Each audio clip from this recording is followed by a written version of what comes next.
Wins everything on the planet, every award ever known to man, Kia Telluride. Mm-hmm. It's won the Car of the Year in Jamaica. What? In Jamaica? Car of the Year in Ohio. Mom Ohio? and Dad Mobile of Waco, Texas. But more importantly, we're comparing this to the Mazda CX-9, which is also really good. Mm-hmm. This is a hot segment, 3-row crossovers, yep. SUVs. Yep. Have you and I ever argued about a comparison more than these two? Woo, man, it's impressive. I don't know what is going on, but no, we've had quite the lively discussions, or as some would say, intense moments of fellowship.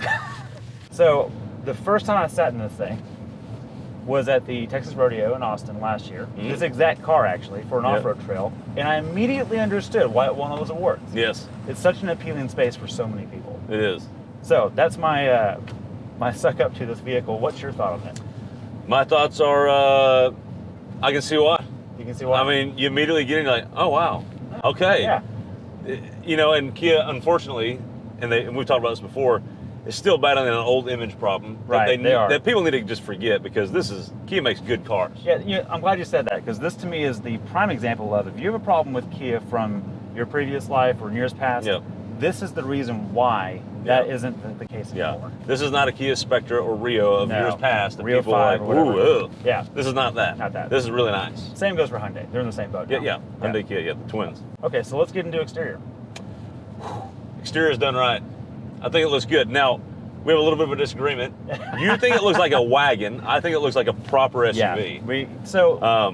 Can I defend myself a little bit? Sure. You're wrong, but go ahead. Okay. My reasoning why. Now, it is a good, well, I'm not even going to call it an SUV, but it is good off-road. This did quite good on the trail in Austin. Yes. In fact, it did a little better than some of the other competitors that I thought would be better. In fact, there's some people that have taken this sucker overlanding. There's some good videos of that, and guys towing a trailer, going all these trails. I mean, totally, it can be done. It can do it. Yeah. So the reason why I think it looks like a wagon is there's this body line down the side that just reminds me of the Ford Flex. And why I'm saying that, the Ford Flex? Yeah, it's a straight line going all the way down. And to me, I'm going, this isn't a crossover. It's not a complete straight line. There's a little thing in the middle between the doors. I like that little notch up. I do too. No, I do too. But it doesn't look that tall to me. Okay. It is, but it's optically, it looks like it's low. Fair point. A Tahoe looks tall. An Expedition looks tall. I disagree. I think this thing looks taller than it really is. Okay. In fact, we've been comparing it to the CX-9 this week. That's a good point. This is part one of our comparison to the CX-9 and the Telluride, so stay tuned for the conclusion of the comparison in the next episode. So the CX-9 and the Telluride are actually almost 100% similar exterior dimensions. I think the Telluride is 1 inch taller. Right. If I recall. Right. To me, I think the CX-9 looks a lot shorter, the Telluride looks a lot taller, lending itself to look more like an SUV. Okay. Is my take. I feel like, we'll talk about the CX-9 when we get to the CX-9. Yeah. But let's get into the antics of it. Everyone talks about this on the Telluride. It has amber daytime running lights. I love that. Ooh. Not on all the trims, though. No, not all the trims. You get the higher trim for it, which we're in the SX, which means it has everything. Yep. And I'm just going to comment one comment on the entire exterior styling. I feel like it was designed in Grand Theft Auto. Don't really know what you mean by that. No, I never played Grand Theft Auto, so you can I'm not a gamer, but those that have played it, it's like the designers went, you know what does an SUV look like? And they go, well, we can't put a brand name on it, but it needs to look like a shape. And right. And they did it. Right. But then they went back and put a lot of details in, like the kink in the door, the DRLs, and things like that. Okay, so it doesn't look bad. I just don't think it's particularly beautiful. What's your favorite thing about the exterior?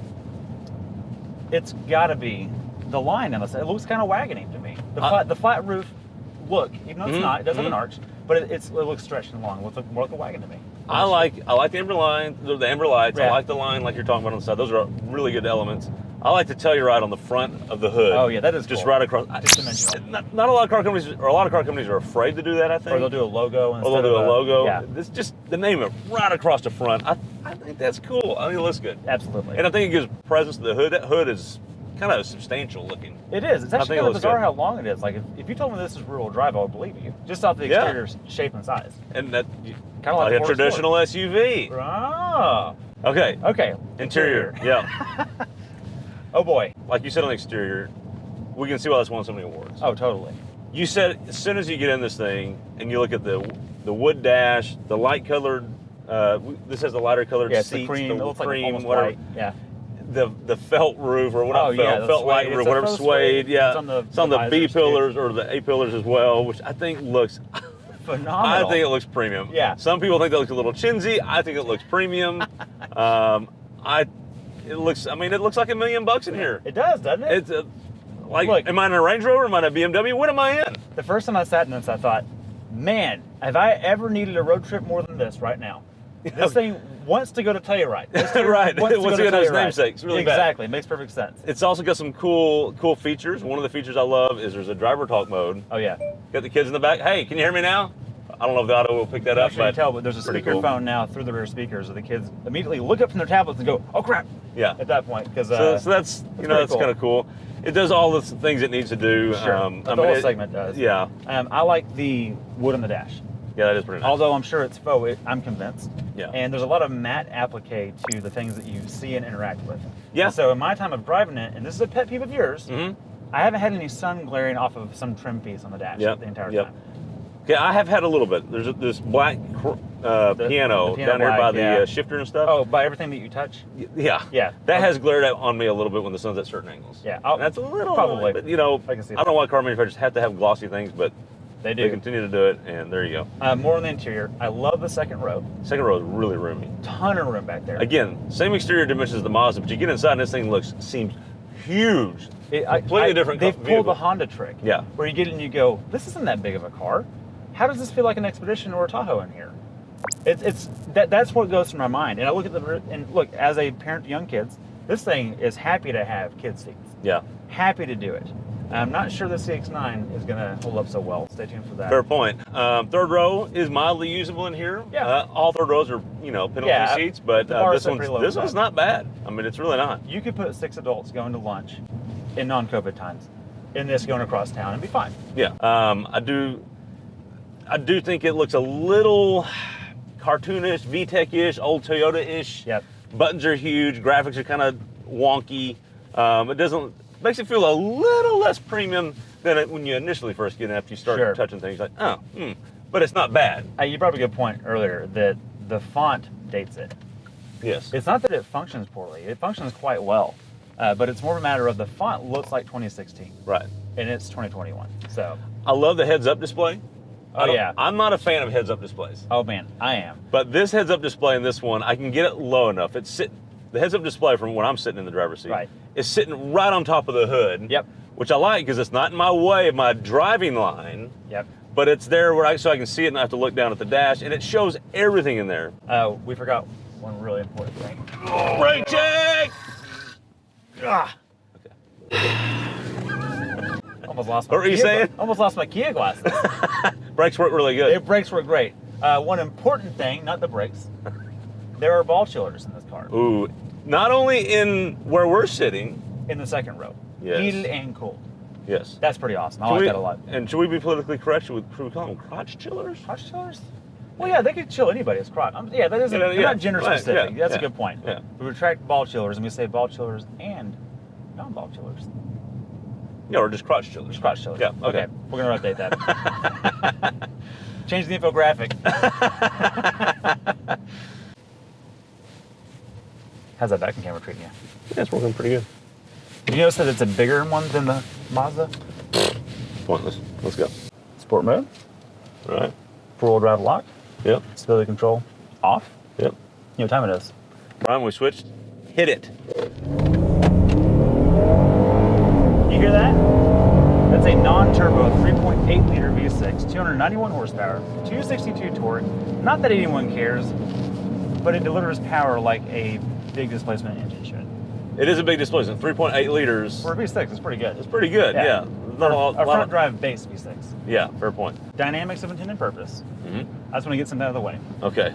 For those that weren't aware, this is a Kia Sedona underneath it. Yeah. In its core and where it started. It's Genesis. It's Genesis. Not a Hyundai Genesis, but it's... Right. Before it was a Telluride, it was a Sedona, and it still is a Sedona. Fair point. Now, things are changed, suspension's changed, wheelbase is a little bit different. The current Sedona has a 3.3 liter, this is 3.8. Okay, so there's a torque variance there between the two. Having driven both of them, this does drive a little bit more like a crossover, but not a whole lot different than a minivan. No. In fact, my wife and I were driving this the other day and thought, man, the sight lines are so good in this, and it's so well mannered. If I didn't know any better, I would have thought it was a minivan if I didn't look back. If you didn't look backwards, you would think there were sliding doors back there. Exactly. I 100% agree with that. And that is my argument as to why people like this thing so much. Agreed. They really probably need a minivan or want a minivan. They just don't want it to look like a minivan. There are no SUV compromises with this. But it's really just as practical as a exactly. minivan. The only thing you're missing are the sliding doors, which isn't a deal breaker for everybody. Which is really, let's be honest, only an issue if you need a big opening or you're parking right next to a car. Totally, yeah. So other than that, I mean, this is great. Exactly. So, okay, so dynamics though, handling, sport, you got a big issue with the transmission and the driveline. And we've been comparing this to the CX-9. Well, I'm just gonna put it out there, and we'll get into this more in the CX-9. Okay. I do prefer the power delivery of this package. Yeah. This is the 8-speed automatic. It's the all-wheel drive with the torque vector rear end. Which is good. Which is good. I've actually had this off-road with tires in the air, and it's done very, very well. Right. In fact, it never scraped anywhere. I don't know how it didn't scrape. Right. It just blew my mind at how well it was. And part of that's because I don't expect much from what's based on the minivan. Good point. But it did quite well. Yeah. It does allow you to oversteer a little bit if you're going to be a maniac on a back road, which this is not what the purpose of this car is. Right. But it will do it, and it will play, and it will not shut you down immediately. And you can turn off traction control, which the CX-9 does not allow you to do. Which is at all. annoying. Yep. Even though its dynamics are quite sound. Okay. Hipster score. Oh, crap. 3, 2, 1. 4. 6. 4? Yeah. Why so low? Apple CarPlay. Yeah. Paul's People Yeah. isn't obtuse. It's not a Raptor. Right. And it's not terrible on gas. Look, hipsters don't go, ooh, a Kia. It's a 6. Here's why it's a 6. The interior styling and the adventureness of it all. Oh, okay. yeah, overland, Here's why this. There's not a single YouTube video out there of anybody overlanding a CX-9. No. There are overland series of people overlanding the Telluride, okay? That's a huge hipster point. And we've verified it is good in that environment. 2. It's like a station wagon that can go off-road. I've taken several people to lunch in this thing the other day, and that are not car people. Right. And they immediately go, man, hipsters got a hold of this sucker. When they notice the suede, yeah, and they notice the light wood trim and the light seating, they're like, man, this looks like a hipster mobile. Really? So I was a bit shocked by that. Yeah, me and too. And it's not a true SUV, which means it's a little bit better mileage, so it's a little more responsible economically. So I give it a little. So I think it's 6. Okay, I'm not going to argue with you because the overlanding, I kind of missed that in mind. Yeah. So. All right, fair enough. All right, so who is this car for? Oh, I know this one. Okay, I'm ready. Everybody. Kind of like an F-150. Everybody? Yeah. What? Everyone that has real life things to do and kids to haul or people to haul. Okay. Like as a utility player, this is a great utility player. It is. Like we've dreamed of 5-car garages. Tows 5,000 pounds. Most people don't need to tow more than that. Like that's more than we would probably tow most of the time, unless you towed another vehicle. Right. Get a truck. A small camper would go by. That's fine. It does have enough off-road ability to get down inclement weather and that kind of stuff. It's for a lot of people. What it's not for is people that don't have kids or don't have to haul cargo. To me, so what I keep thinking about with this when we're driving it is like the Yukon Tahoe Expedition class. Okay. Because the size of interior that you have in here, I'm so impressed with it that I go, unless you just want the image or the towing aspect of a full-frame SUV, most people don't use. Most people don't use or need. Why would you go up? Yeah, I totally agree with you. This one's just under $50,000, loaded to the hill. This is maxed out, and it's not even 50. And if you every option checked. If you get midway on those other alternatives, they're in the 60s. Yes. Right. So there is a value proposition here. Huge value proposition for what most people are using those SUVs for. Exactly. This is better. Exactly. So this is for, and look, I have a young family. This is great for a young family. The door opening is huge. It opens wide. The seats are so adjustable that you can do car seats and still get to the third row. strollers, dogs, you name it. So young families, I think it's really keen for, or maybe if you have a business and you haul things, florists, things like that. So it'd be good for that.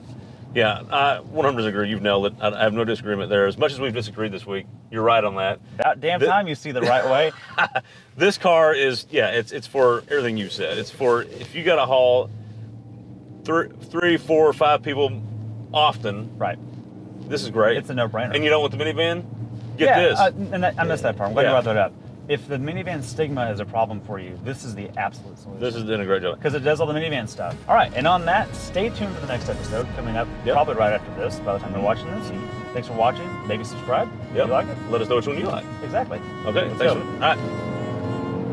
It does sound good. It does sound good. I like it.